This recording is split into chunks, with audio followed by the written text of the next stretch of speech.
मोसा सावथुन बेखेवनाय हाबाफारियाव आं फैदोंमोन आरो बेयाव फैनानै आं बिराद गोजोनदों आरो सावथुन बे माबाखौ नायजोब्बाय आङो फिल्मखौ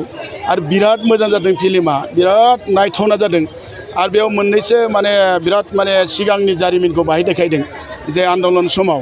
मोननै हारिनि गेजेराव जे अनलायनाय दंमोन जेबो माने जोंहा फाराग गैया आरो सिगांबो दंमोन दाबो दङ बेखौ देखायनाय जादों बे बिराद मोजां जादों आरो गोदोनि बे बर' आन्दलननि समाव आरो मोनसे गोसोखांदों जे बर' दिनैसिम बे बिटिआरनि बर'फ्रा बा दिनैसिम बेसिम आवगायबाय बर' हारिया दा गोबां जोंनि जिउ जोंनि बे मुभमेन्टआव गोबां जोहोलावफ्रा जिउ गोमालांदों दा बिसोरखौ जों सिबिनांगौ बे माने फिल्मखौ नायोब्ला जों मिथिनो हागोन बे बिराद मोजां फिल्म आं बिराद सापर्ट खालामजागोन दिनै रायजोनि गेजेराव आं बेखौ नुदों हाजार हाजार दिनै नायफैदों रावबो बे फिल्मखौ गाज्रि जादों बुंनो हाया आंनो माने बिराद सेटिसफाइ जादों आरो दा बे फिल्मा आं सानो जे जोंनि बर' रायजोनि गेजेराव माने गोबां माने पपुलार मोनसे नाम खामायनो हागोन आंनि साननायाव बे दिनै नुनानै आं मिथिनो हादों आरो जोंनि लाइमोन जेरै आर्टिस्टफ्रादि दिनैहाय नोङो बेवहाय जोङो इउटुबावसो नुबाय थादोंमोन जेरै फुजा बिनानाव मनिषा बिनानाव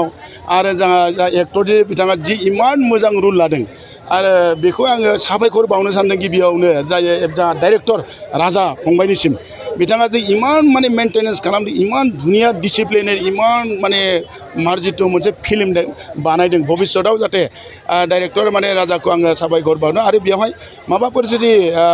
दिनै रायजो राजाया मोजां मोननायनि उनाव बे डाइरेक्टरखौ जों बयबो सहाय खालामनांगौ बे बयबो गोनांथि दं होनना सानो आं আজি আমি যে ফিল্মটো উপভোগ কৰিলোঁ ফেণ্টাষ্টিক আৰু যি আমাৰ ল'ৰা ছোৱালীবিলাক শিক্ষিত ল'ৰা ছোৱালীবিলাক যি ইচ্ছালৈ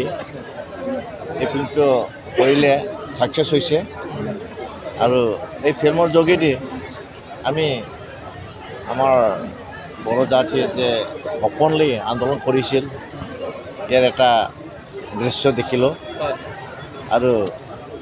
যি আজি মোচা বুলি জনাজাত হোৱা আন্দোলনকাৰী ব্যক্তিয়ে শত্ৰুৰ ষড়যন্ত্ৰ পৰি মৰিব লগা হৈছিলে কিন্তু আকৌ ঈশ্বৰে তেওঁক বচাই আনিলে আৰু পিছত তেওঁ সমাজৰ হোৱাৰ কাৰণে বহুত কাম কৰিলে আৰু সমাজৰ সকলো জনগোষ্ঠী সকলো মানুহে তেওঁৰ বিশ্বাস কৰে তেওঁৰ ওপৰত বিশ্বাস কৰি তেওঁক সমাজক ৰক্ষা কৰিবলৈ দায়িত্ব দিছিলে আৰু তেনেকৈ দায়িত্ব পালন কৰি শেষত তেওঁ নিজৰ সকলো যিবিলাক ভাল পোৱা এৰি পেলাই আৰু নিজৰ ঘৰ এৰি পেলাই পলাই থাকিব লগা হৈছিল গতিকে এই ফিল্মটো বিৰাট মানে মই সুন্দৰকৈ বনোৱা হৈছে নিখুঁত ফিল্ম এটা কোনো খুঁত নাই সুন্দৰ মানে বনাইছে সেইকাৰণে মই আমাৰ নাৰ্জাৰী তেওঁৰ সংগীত ধন্যবাদ দিছোঁ কংগ্ৰেচুলেশ্যন দিছোঁ আৰু এই ফিল্মে আমাৰ সমাজত বহুত মানে পৰিৱৰ্তন আনিব চেঞ্জ আনিব যাতে আমাৰ মানুহে যে জংঘল কাটি ধ্বংস কৰি যিবিলাক মানে বেয়া